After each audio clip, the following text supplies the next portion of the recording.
Christchurch, New Zealand से आई एक खबर ने वैश्विक रक्षा जगत में हलचल मचा दी है।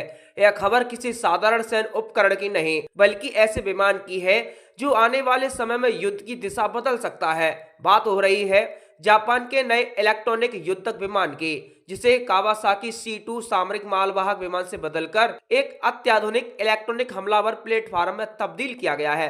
यह विमान अब EC2 के नाम से जाना जा रहा है और इसकी पहली उड़ान ने यह साफ संकेत दे दिया है कि जापान अब पारंपरिक युद्ध से आगे बढ़कर तकनीकी और अदृश्य युद्ध के मैदान में उतर चुका है। 17 मार्च का दिन जापान के रक्षा इतिहास में एक महत्वपूर्ण मोड़ बन गया, जब इस अजीब से दिखने वाले लेकिन बेहद खतरनाक विमान ने गिफू हवाई अड्डे से अपनी पहली उड़ान भरी। यह उड़ान केवल एक परीक्षण नहीं थी, बल्कि एक संदेश था। एक ऐसा संदेश जो चीन, उत्तर कोरिया और रूस जैसे देशों तक साफ साफ पहुंचता है कि जापान अब इलेक्ट्रॉनिक युद्ध में भी अपनी पकड़ मजबूत कर रहा है। इस उड़ान के साथ ही मार्च 2027 तक इसे पूरी तरह परिचालन में लाने की योजना को भी मजबूती मिली है। जापान वायु आत्मरक्षा बल, जिसे JASDF कहा जाता है, उसने इस मौके पर साफ शब्दों में कहा कि उनका उद्देश्य केवल एक नए विमान जोड़ना नहीं है, बल्कि विद्युत चुंबकीय क्षेत्र में अपनी क्षमता को बढ़ाना और विभिन्न सैन्य उपकरणों के बीच समन्वय को मजबूत करना है। यह बयान अपने आप में बहुत कुछ कह देता है। इसका मतलब यह है कि जापान अब उस युद्ध की तैयारी कर रहा है जिसमें गोलियों और बमों से ज्यादा महत्व सिग्नल,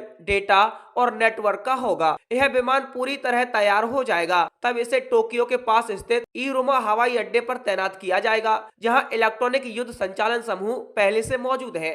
यह स्थान रणनीतिक रूप से बेहद महत्वपूर्ण है, क्योंकि यहाँ से जापान पूरे क्षेत्र में अपने इलेक्ट्रॉनिक प्रवाह को नियंत्रित कर सकता है। इस परियोजना की गंभीरता का अंदाजा इसी बात से लगाया जा सकता है कि जापान ने अपने पिछले रक्षा बजट में इसके विकास के लिए 41.4 मिलियन येन यानी करीब $262 मिलियन की राशि आवंटित की थी। यह कोई छोटी रकम नहीं है। आपको बता दें कि यह कोई छोटी रकम नहीं है और यह दिखाता है कि जापान इस परियोजना को कितनी प्राथमिकता दे रहा है।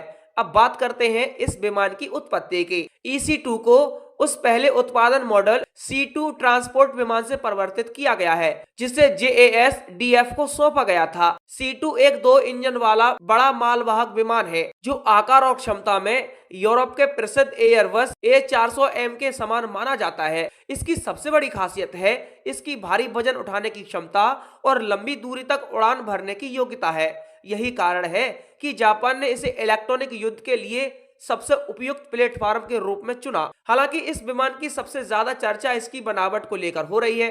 अगर आप इसे पहली बार देखें तो यह किसी विज्ञान कथा फिल्म का अजीब जीव लग सकता है। इसकी नाक गोल और उभरी हुई है, जो प्लेटिप्स नामक जीव से मिलती जुलती है। इसके ऊपर 2 समांतर कुवड़ हैं और किनारों पर उभरे हुए हिस्से हैं, जो इसे और भी विचित्र बनाते हैं। कई आलोचकों ने इसका मजाक उड़ाया है और इसे दुनिया का सबसे बदसूरत विमान तक भी कह दिया है। लेकिन असलियत यह है कि इसका यह अजीब डिजाइन इसकी कमजोरी नहीं है, बल्कि इसकी सबसे बड़ी ताकत है। इन सभी उभरते हुए हिस्सों के अंदर अत्याधुनिक इलेक्ट्रॉनिक उपकरण लगाए गए हैं, जो इसे दुश्मन के लिए एक खतरनाक हथियार बनाते हैं। यह विमान सीधे हमला नहीं करता, बल्कि दुश्मन की आंख और कान को बंद कर देता है। इसका मुख्य काम है सुरक्षित दूरी से दुश्मन के रडार और संचार प्रणाली को बाधित करना और उन्हें निष्क्रिय कर देना।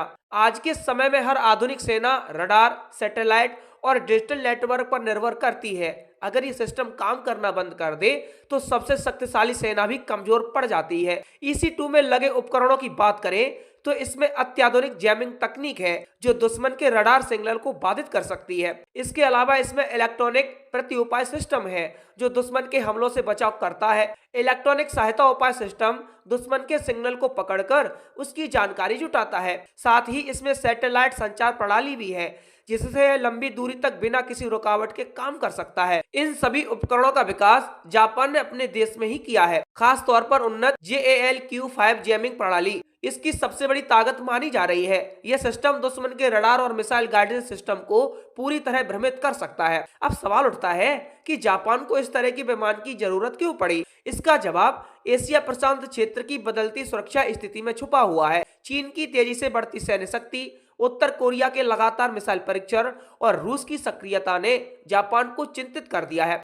ऐसे में जापान ने यह समझ लिया है कि केवल पारंपरिक हथियारों के भरोसे रहना अब पर्याप्त नहीं है। जापान ने अपने वित्त वर्ष 2026 के बजट में साफ कहा कि आधुनिक युद्ध में विद्युत चुंबकीय स्पेक्ट्रम आक्रमण और रक्षा की अग्रिम पंक्ति बन चुका है। यानी अब युद्ध का असली मैदान वही है जहां सिग्नल और डेटा का नियंत्रण होता है। जो देश इस क्षेत्र में श्रेष्ठता हासिल करेगा वही युद्ध में जीत हासिल करेगा। अब सबसे बड़ा सवाल यह है कि जापान को ऐसे कितने विमान चाहिए। फिलहाल यह संख्या तय नहीं की गई है, लेकिन अधिकारियों ने पहले 4 विमानों की जरूरतों का संकेत दिया है। अगर ऐसा होता है तो यह जापान की इलेक्ट्रॉनिक युद्ध क्षमता में एक बड़ा उछाल होगा। यहाँ यह भी ध्यान देने वाली बात है कि जापान के पास पहले केवल एक ही इलेक्ट्रॉनिक युद्ध विमान था, EC-1, जो साल 1986 से सेवा में था और हाल ही में सेवानिवृत्त हुआ है। एक से सीधे 4 विमानों तक पहुंचने का यह सफर दिखाता है कि जापान अब इस क्षेत्र को कितनी गंभीरता से ले रहा है।